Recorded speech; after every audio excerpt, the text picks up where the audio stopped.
నడిచినా కూర్చున్నా మోకాళ్ళ నొప్పులు వస్తున్నాయా? ప్రాణ పెయిన్ క్లినిక్ లో అధునాతన చికిత్సతో మోకాళ్ళ నొప్పులు తగ్గించుకోండి. హాయ్ హలో నమస్తే, వెల్కమ్ టు మనం టీవీ. నేను దుర్గా. తాజాగా కేంద్ర ప్రభుత్వం మెగాస్టార్ చిరంజీవి గారికి పద్మ విభూషణ్ అవార్డును ఇస్తున్నట్టు ప్రకటించింది. దీనిపై మెగాస్టార్ చిరంజీవి గారు కూడా హర్షం వ్యక్తం చేస్తున్నట్టుగా తెలిపారు. దీనిపై స్పందించేందుకు మనతో ఉన్నారు ప్రముఖ జర్నలిస్ట్ శ్రవణ్ కుమార్ గారు. ఇప్పుడు ఆయన అడిగి చిరంజీవి గారి గురించి పూర్తి వివరాలు తెలుసుకుందాం. నమస్తే శ్రవణ్ కుమార్ గారు, వెల్కమ్ టు మనం టీవీ. నమస్తే అండి దుర్గా గారు. తాజాగా కేంద్ర ప్రభుత్వం అయితే మెగాస్టార్ చిరంజీవి గారితో పాటు మిగతా మన తెలుగు రాష్ట్రాల నుంచి 5గురికి ప్రకటించడం జరిగింది. దీనిపై చిరంజీవి గారు కూడా స్పందించారు, చాలా ఆనందంగా ఉందని. అయితే చెప్పండి, కొణిదెల శివశంకర వరప్రసాద్ నుంచి మెగాస్టార్ చిరంజీవిగా మారే ప్రస్థానాన్ని వివరించండి మాకు. చిరంజీవి గారి గురించి చాలా మందికి అన్ని వివరాలు ఆల్రెడీ తెలుసు. ఇప్పుడు పద్మ విభూషణ్తో సత్కరించుకుంటున్నాం. అది అతనికి కాక తెలుగు యావత్తుకు కళాకారులందరికీ కూడా గర్వకారణం. ఇకపోతే మన దేశంలో అత్యున్నతమైనటువంటి అవార్డు పరంపర చూసుకుంటే అన్నీ కూడా చాలా ఉన్నతమైనవి, ఇంకా ఉన్నత శిఖర అంత ఎత్తుగా ఉంటాయి, ఏ దీన్ని కూడా తక్కువేం లేదు. కానీ వ్యవహారికంగా ఒక పరంపర చిన్న వ్యత్యాసం ఉంటుంది. అంటే ఇది రెండవ పద్మ విభూషణ్ అవార్డు అనేది రెండవ అత్యుత్తమమైన పురస్కారంగా చూసుకుంటాం మనం. అంటే అంటే భారతరత్న మొదటి ప్రథమ శ్రేణిలో ఉంటుంది, ఆ తర్వాత పద్మ విభూషణ్ ఉంటుంది, ఆ తర్వాత పద్మభూషణ్ ఉంటుంది, ఆ తర్వాత పద్మశ్రీలు ఉంటాయి. ఈ విధంగా 4 అన్నీ కూడా ఉన్నతమైనవి. మంచి సేవా రంగంలో వివిధ రంగాలలో సేవలు అందించిన కానుకు భారత ప్రభుత్వము వాళ్ళని సేవలు గుర్తించి ఒక గుర్తింపుగా అవార్డు ఇవ్వడం అనేది ఆనవాయితీగా వస్తుంది. ఆల్రెడీ 2006లో పద్మభూషణ్ అవార్డు వచ్చింది చిరంజీవి గారికి. ఆ తర్వాత ఇప్పుడు పద్మ విభూషణ్తో సత్కరించడం జరుగుతుంది. నిజంగా కూడా ఆ చిరంజీవి గారంటేనే వివాద రహితుడిగా ఉంటాడు. నలుగురికి సహాయం చేయడంలో కానీ ఆయన ఒక పెద్ద తరహా వ్యవహారికంగా చూడడం, అంటే సినిమా ఇండస్ట్రీకి పెద్ద తరహా చూడడం, ఆ తర్వాత సోషల్ సర్వీస్లో ప్రథమంగా చెప్పుకోవాల్సింది ఏంటంటే రక్తదాన శిబిరం, ఈ రక్తదాన బ్లడ్ బ్యాంక్ తోటి అతను చేస్తున్నటువంటి కృషి దానికి విలువ కట్టెలు వాస్తవానికి అయితే. దాంతోపాటు ఇప్పుడు అనుకోకుండా యావత్ ప్రపంచానికి విపత్తు వచ్చింది ఏమిటంటే కరోనా అప్పుడు లాక్డౌన్ అవ్వడం, దినసరి కార్మికులు ముఖ్యంగా 24 గంటలు 360 రోజులు పనిచేస్తేనే అంతంత మాత్రం బట్టికేటి సినీ పరిశ్రమ కార్మికులు ఉంటారు. అంటే రోజు పని దొరికినా కూడా ఇంకా దినదిన గండం మాదిరిగానే ఉంటారు. అలాంటిది ఏకసారిగా 3 వారాలు 5 వారాలు 4 వారాలు పని లేకుండా ఉండడం అనేది అది ఊహకు అందినటువంటి కష్టాలు. ఆ తరుణంలో నేనున్నాను అంటూ మీ అందరికీ, అంటే ఎవరు వస్తారో ఎవరు రారో తెలియదు, ముందుకు వెళ్ళడానికి తాను ముందుకు వెళ్ళి అందరికి నిత్యావసర వస్తువులు ఇవ్వడంతో పాటు మనోధైర్యం ఇచ్చారు. ఇక్కడ ముఖ్యంగా చెప్పేది ఏమిటంటే కరోనా సమయంలో కన్న తల్లిదండ్రులకు కానీ కన్న పిల్లలకు కూడా కరోనా వస్తున్న భయపడి సేవ చేయడానికి భయపడిన రోజులని. ఆ తరుణంలో ఇండస్ట్రీలో ఎవరికి సంబంధం లేరు, ఎవరు కూడా అంటే మన ధన సంబంధం అంటారు, వస్తారు పని చేస్తారు డబ్బులు తీసుకోపోతారు నాకేంటి అన్న విధంగా ఆలోచించకుండా ఆ ఇండస్ట్రీ అందరికి పెద్ద దిక్కుగా ఉండి ఆ రోజు చేసిన సేవకు ఈరోజు ఆ దేవుడి కృప అనుకోవచ్చు, భారత ప్రభుత్వం కూడా మంచి గుర్తింపు ఇచ్చిందని చెప్పొచ్చు. ఇకపోతే మీరు అడిగినట్టు చిరంజీవి గారికి వ్యక్తిగత తెలిసిన విషయమే, తను తండ్రి గారికి పెద్ద కుమారుడు.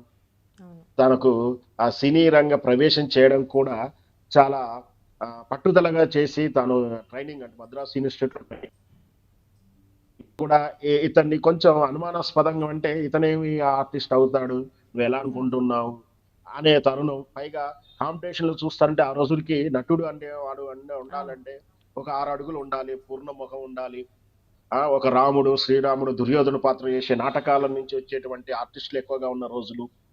అలాంటి రోజుల్లో ఒక బక్కపల్చగా ఉంటూ ఒక అంటే అందరూ లేదని నేను అనే ఉద్దేశం కాదు, కాకపోతే ఆ నటులకు ఉండేటువంటి వైట్నెస్ కలర్ కానీ అవన్నీ లేకుండా ఒక సాధారణ సగటు మనిషిలా ఉన్న వ్యక్తి నటుడిగా అవ్వాలని సంకల్పం చేసుకోవడం, దాని తగినట్టు కృషి చేయడం, అందరి అనుమానాలను పటాపంచలు చేస్తూ ఈరోజు ఇండస్ట్రీని లేదా భారత చలనచిత్ర పరిశ్రమని ఒక ల్యాండ్ మార్క్ గా చేయగలిగినటువంటి ఆ వ్యక్తి ఎవరు ఉన్నట్టే అది మెగాస్టార్ చిరంజీవి గారు అని చెప్పొచ్చు.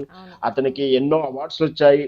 అంటే సినీ అవార్డ్స్ రకరకాల దాదాపు వాడి కానీ ఇంకా ఏ అవార్డ్స్ ఇచ్చినా కూడా అవార్డులు ఈయనకి చిరంజీవి గారికి ఇవ్వడం వల్ల ఆ అవార్డుకి కూడా ఒక వెన్న వచ్చిందని చెప్పొచ్చు.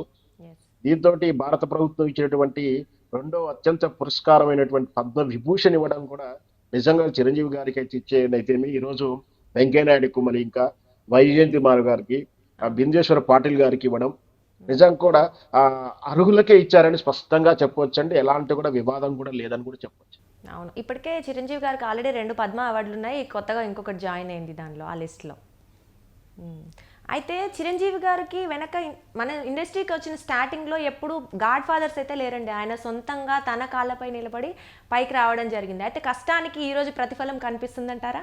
ఖచ్చితంగా అండి. స్వయం కృషి అని ఒక సినిమా చేశారు. అది తనకు నిజంగా కూడా ఆ టైటిల్ ఆప్ట్ అవుతుంది. స్వయం కృషి అంటే ఏ విధమైనటువంటి బ్యాక్ బోన్ లేదు, ఏ విధమైనటువంటి అంటే ఇప్పుడు అదే అన్నాను కదా ఇంతకుముందు చెప్పినట్టు అనుమానం. ఈ బక్కపల్చగా సాధారణ హైట్ లో ఉన్నటువంటి నటుడిగా ఉండేటవారు హీరోగా పనికొస్తాడా, ఎక్కడి నుంచి కూడా రికమెండేషన్ లేదు. పైగా అన్ని ప్రతికూల పరిస్థితులు ఆల్రెడీ ఎగ్జిస్టింగ్ అయినటువంటి హీరో కాంపిటీషన్స్ ఉన్న రోజుల్లో కొత్తగా వేకెన్సీ ఏం లేదు. అంటే ఆ చిరంజీవి గారికి వచ్చే టైంకి ఎన్టీ రామారావు గారు, ఏఎన్ఆర్ గారు, కృష్ణ గారు, శోభన్ బాబు గారు ఇట్లా ఆల్రెడీ ఒక వాక్యూమ్ లేకుండా అంతా స్ప్రెడ్ ఒక కమర్షియల్ ఫార్ములా సెట్ అయి ఉంది ఆ రోజుకి కూడా. వాళ్ళు ప్రథమంగా 47, 50లో ఉన్నట్టుగా ఎవరో ఒకరు ఒక కథాంశాన్ని తీసుకొని సినిమా తీసిన విధానాలు వేరు. అప్పుడు నాటకాన్ని తీసుకొని సినిమా అంశాలుగా ఎవరికి వాళ్ళు ఆ నాటక రంగం నుంచి ఆ ఆర్టిస్టులు ఆ కాంబినేషన్ తో సినిమాలు వచ్చినప్పుడు పెద్ద కాంపిటీషన్ లేదు. కానీ చిరంజీవి గారు వచ్చే టైంకి 1978 ఆ దశకంకి వస్తారికే ఆల్రెడీ ఒక ఈక్వేషన్స్, కమర్షియల్ ఫార్ములాలు, ఒక సిస్టమేటిక్ గా ఒక ఫార్ములా ఉంది. ఆ ఫార్ములాలో తను చొచ్చుకొని రావడం అంటే అది మామూలు విషయం ఏం కాదు. కేవలం తన వ్యక్తిగతమైనటువంటి స్వయం కృషి, ఆ పట్టుదల, దీనన్నిటికన్నా ముఖ్యంగా ఇంకొకటి ఉంది పదం, మంచి పదం అంటే అది క్రమశిక్షణ. ఏదైతే క్రమశిక్షణ ఉందో, అంకితాభావంతో పనిచేసిన క్రమశిక్షణ, ఆ డెడికేషను. చాలా మంది ఆర్టిస్టులను చూస్తుంటాం, ఒక ఇట్టు రాగానే యాటిట్యూడ్ అంతా మారిపోతుంది. నేనే అన్నట్టుగా సెట్ లో కూడా ప్రొడ్యూసర్ ఇబ్బంది పెట్టే విధానాలు, ప్రొడక్షన్ వ్యక్తుల మీద చేసేటువంటి అవన్నీ కూడా ఎంతో ఉన్నటువంటి ఎన్ని ఇట్లు ఇచ్చినా కూడా ఈ రోజు కూడా మొదటి రోజు క్లాస్కి వచ్చే విద్యార్థిలా వస్తుంటాడు షూటింగ్కి వచ్చినప్పుడు. ఇవన్నీ కూడా అతనికి కలిసి వచ్చిన అంశాలు. అందుకనే అతన్ని చిరంజీవి గారు సినిమాలకు దూరంగా వెళ్ళి రాజకీయాలు చేసి రాజకీయాలలో కొంచెం విమర్శలకు గురైన తిరిగి సినిమాలు వచ్చినా కూడా ఏమాత్రం కూడా ఆ పాత తాలూకు ఆ రాజకీయాల తాలూకు విభేదాలను పక్కకు పెట్టేసి అంటకుండా మళ్ళీ ఆయన చిరంజీవిగానే చూడడం.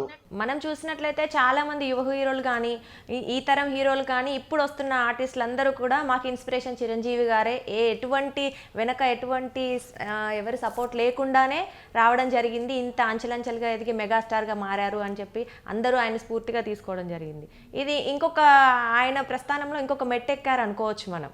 భారతరత్న కూడా తనకు రావాలని మనం కోరుకోవాల్సిందండి. ఖచ్చితంగా ఒక్క మెట్టు ఉంది, ఆ ఒక్క మెట్టు కూడా ఎక్కుతారని కూడా మనం అనుకోవచ్చు. ఓకే అండి, చిరంజీవి గారికి మొత్తానికి పద్మ విభూషణ్ రావడం మనం తెలుగు జాతి వారందరం గర్వించదగ్గ విషయం. థ్యాంక్ యూ సో మచ్ అండి. థ్యాంక్ యూ అండి.